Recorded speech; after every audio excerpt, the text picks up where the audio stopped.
আসসালামু আলাইকুম, সবাইকে স্বাগতম। 22শে জুলাই ২০২৬ আবহাওয়ার গুরুত্বপূর্ণ সুখবর ও সতর্কবার্তা নিয়ে। কেমন থাকতে পারে আগামী ২৪ ঘন্টার আবহাওয়া? কোন কোন জেলায় বৃষ্টির সম্ভাবনা রয়েছে? কোনো সতর্কবার্তা আছে কিনা? এছাড়াও পরবর্তী দিন ২৩শে জুলাই আবহাওয়া পরিস্থিতি কেমন থাকতে পারে? বিস্তারিত আবহাওয়ার পূর্বাভাস মডেল থেকে দেখে নিব। তাই ভিডিওটি শুরু থেকে শেষ পর্যন্ত দেখার অনুরোধ রইল। এই মুহূর্তে আপনি আমাদের ভিডিওটি কোন জেলা থেকে দেখছেন কমেন্টে জানান। চলুন শুরু করা যাক আজকের গুরুত্বপূর্ণ আবহাওয়ার খবর। প্রিয় দর্শক, ভিডিওর শুরুতে প্রতিদিনের ন্যায় আমরা চলে এসেছি কৃত্রিম ভূ উপগ্রহ চিত্র ও রাডার অ্যানিমেশনে। এই মুহূর্তে দেখা যাচ্ছে দেশের আকাশে আংশিক মেঘলা আকাশ সহ বেশ কিছু অঞ্চলে মেঘাচ্ছন্ন হয়ে রয়েছে। এছাড়াও রাডার অ্যানিমেশন থেকে দেখা যাচ্ছে বৃষ্টিবাহী মেঘ রয়েছে দেশের বেশ কিছু এলাকায়। বিক্ষিপ্তভাবে বৃষ্টি চলমান রয়েছে বরিশাল বিভাগের বরগুনা, পটুয়াখালী, বরিশাল, ভোলা, চাঁদপুর, মাদারীপুর সহ নোয়াখালী, কুমিল্লা, ফেনীর আশপাশে।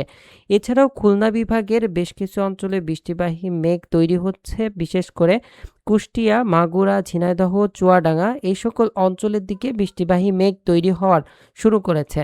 এছাড়াও রাজশাহী বিভাগের নওগাঁ সহ মহাদেবপুর, পত্নীটোলা এ সকল অঞ্চলের দিকে বৃষ্টিবাহী মেঘ তৈরি হচ্ছে। এছাড়াও পাবনা সহ আশপাশের অঞ্চলগুলোতে বেশ বৃষ্টিসহ মেঘ দেখা যাচ্ছে। এছাড়াও ঢাকা বিভাগের মধ্যে বিক্ষিপ্তভাবে বেশ কিছু অঞ্চলে বৃষ্টিবাহী মেঘ তৈরি হচ্ছে, এ থেকে বিক্ষিপ্তভাবে বৃষ্টির সম্ভাবনা রয়েছে। এছাড়া প্রিয় দর্শক, দক্ষিণ অঞ্চলের দিকে দেখা যাচ্ছে বৃষ্টিবাহী মেঘ বঙ্গোপসাগরের দিক থেকে উপকূলীয় অঞ্চলের দিকে ধেয়ে আসছে। এতে করে আজ দুপুরের মধ্যে দেশের দক্ষিণ অঞ্চলের বেশিরভাগ জায়গায় ভারী থেকে অতি ভারী বর্ষণের সম্ভাবনা রয়েছে। আমরা যদি উপগ্রহ চিত্র থেকে লক্ষ্য করি তাহলে দেখা যাচ্ছে ইতিমধ্যেই বঙ্গোপসাগরের মধ্যে ঘন কালো মেঘ তৈরি হয়ে রয়েছে এবং এই মেঘের প্রভাব দেশের দক্ষিণ অঞ্চলের চট্টগ্রাম বিভাগ, বরিশাল বিভাগ ও খুলনা বিভাগের মধ্যে পড়বে। এতে করে বেশ ভারী থেকে অতি ভারী বর্ষণের সম্ভাবনা রয়েছে দুপুরের পরবর্তী সময় হতে রাতের মধ্যে।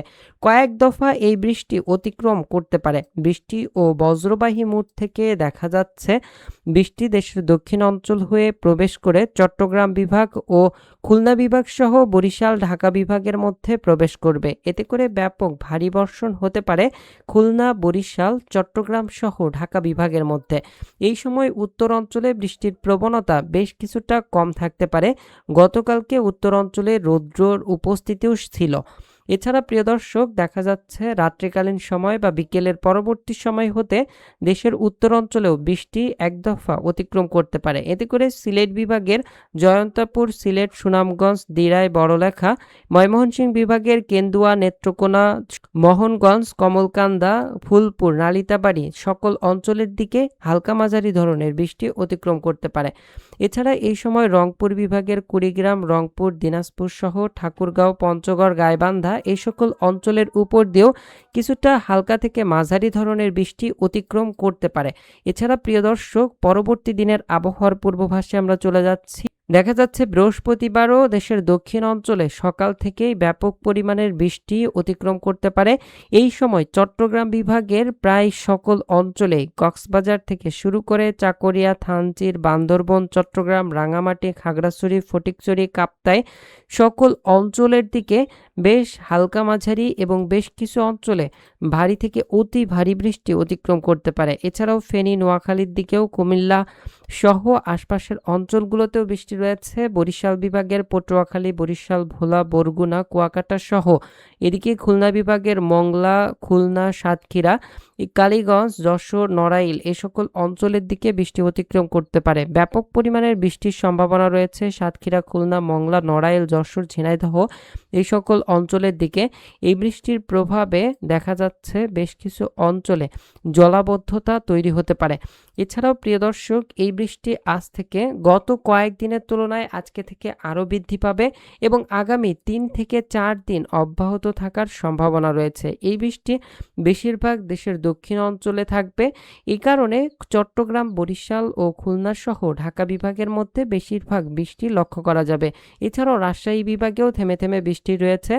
এছাড়া সিলেট, ময়মনসিংহ, রংপুর বিভাগেও বিক্ষিপ্তভাবে বৃষ্টি দেখা যাবে। প্রিয় দর্শক, এমন পরিস্থিতিতে আমরা বায়ু অ্যানিমেশন থেকে দেখতে পাচ্ছি বঙ্গোপসাগরের মধ্য থেকে মৌসুমী বায়ু দেশে প্রবেশ করছে। এই মৌসুমী বায়ুর প্রভাবেই দেশে একটানা বৃষ্টি চলমান রয়েছে। এই বৃষ্টি আরও বেশ কয়েকদিন চলমান থাকতে পারে। এই বৃষ্টির প্রভাবে দেখা যাচ্ছে দিন ও রাতের তাপমাত্রা অনেকটাই কমে এসেছে এবং স্বস্তিদায়ক আবহাওয়া বিরাজ করছে। তবে বেশ কিছু সময় ভ্যাপসা গরমের অস্তিত্ব বা ভ্যাপসা গরমও দেখা যাচ্ছে। প্রিয় দর্শক, এই পর্যায়ে আমরা বৃষ্টি পরিমাপ মোডে চলে যাচ্ছি এবং বৃষ্টি পরিমাপ মোড থেকে পরবর্তী 24 থেকে 48 ঘন্টায় সর্বোচ্চ বৃষ্টি কোথায় হতে পারে তা দেখে নেব। যেমনটা দেখা যাচ্ছে চট্টগ্রাম বিভাগের মধ্যে বেশ ভালো পরিমাণের বৃষ্টি রয়েছে, বরিশাল সহ। এদিকে খুলনা, ঢাকা প্রায় প্রত্যেকটি বিভাগের মধ্যেই একই পরিমাণ বৃষ্টি লক্ষ্য করা যাচ্ছে। প্রায় 48 ঘন্টার মধ্যে 50 থেকে 55, কোথাও কোথাও 60 মিলিমিটার পর্যন্ত বৃষ্টি হতে পারে। বিশেষ করে দেশের দক্ষিণ অঞ্চলেই বেশিরভাগ বৃষ্টি লক্ষ্য করা যাচ্ছে এবং এই সকল অঞ্চলে থেমে থেমে এবং দফায় দফায় বৃষ্টি অতিক্রম করতে পারে এবং সারা দেশের আকাশ দিনের মধ্যে প্রায় অধিকাংশ সময় মেঘলা থেকে মেঘাচ্ছন্ন হয়ে থাকবে। রৌদ্রের উপস্থিতি খুবই কম দেখা যেতে পারে পরবর্তী 24 থেকে 48 ঘন্টার মধ্যে। প্রিয় দর্শক, এই ছিল মোটামুটি আজকের গুরুত্বপূর্ণ আবহাওয়ার খবর। আসসালামু আলাইকুম, জাযাকাল্লাহু খায়রান।